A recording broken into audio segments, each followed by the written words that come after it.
Bismillahirrahmanirrahim. Assalamualaikum warahmatullahi wabarakatuh. Terima kasih saudara pengerusi Barisan Respektatif Kehakiman Berintegriti seterusnya. Hadirin dan hadirat yang dirahmati, salam Malaysia Madani penuh inspirasi. Tuan-tuan dan puan-puan, tahukah anda dalam cerita ke-33 kitab sejarah Melayu ada menukilkan kisah bagaimana kekayaan Tun Mutahir yang dahulunya seorang penguasa, namun kerana ketamakannya, kemakmuran Melaka terjajah, rakyat dirundung musibah.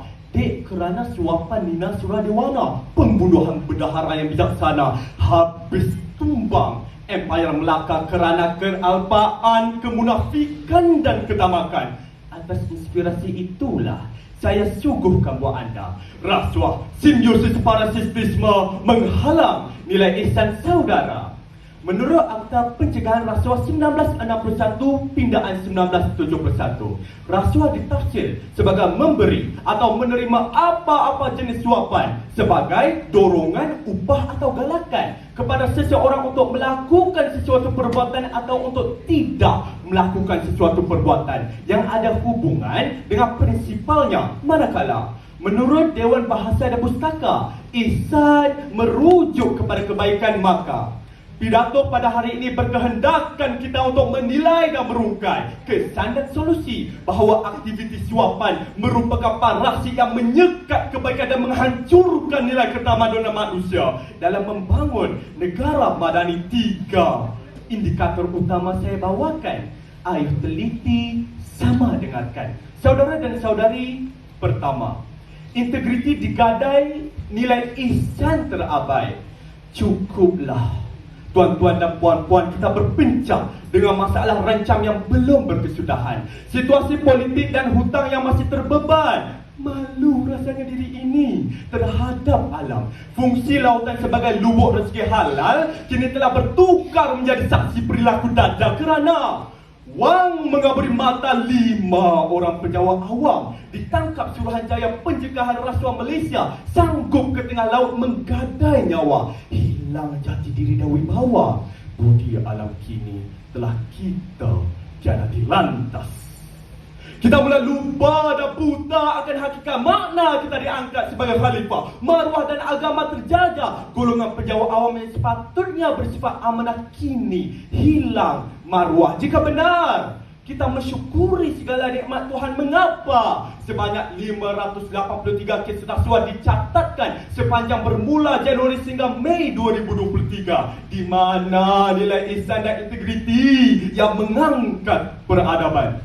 Benarlah firman-firman Tuhan dalam ayat 115 surah At-Toha, ayat 35 surah Al-Baqarah, juga dalam atas sastra tulisan besi Kautilya akan peringatan bahaya rasuah. Kerana ketamakan harta, nilai integriti yang dahulunya daripada mulia kini bertukar hina saudara dan saudari.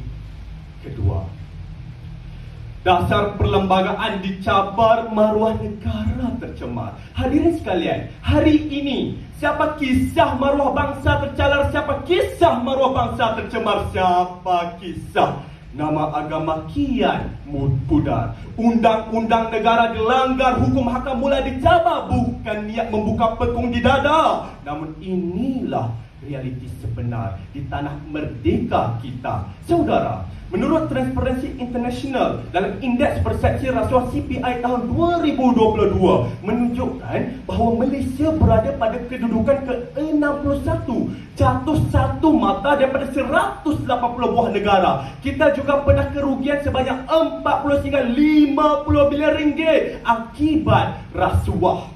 Meningkatkan kadar inflasi, menjejaskan ekonomi. Siapa sangka Jepun, sebuah negara maju, namun banyak terpalit dengan kes suapan sedari Perang Dunia Kedua. Lagi, kumpulan Yakuza dan mafia mendapat perlindungan ahli politik. Akhirnya, Jepun berada dalam paradoks di antara jernih permukaan air tasik dan lumpur hitam di dasar tasik. Tuan-tuan dan puan-puan, ketiga, pendidikan anti rasuah dihayati, Malaysia Madani direalisasi.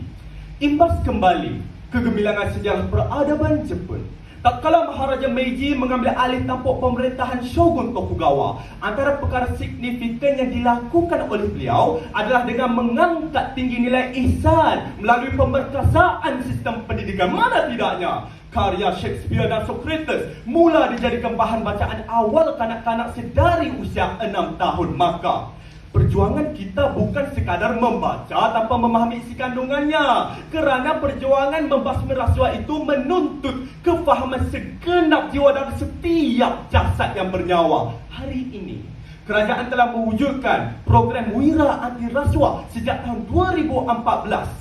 Silibus anti rasuah juga mulai diperkenalkan oleh Kementerian Pendidikan Malaysia. Seksyen 7G Akta SPRM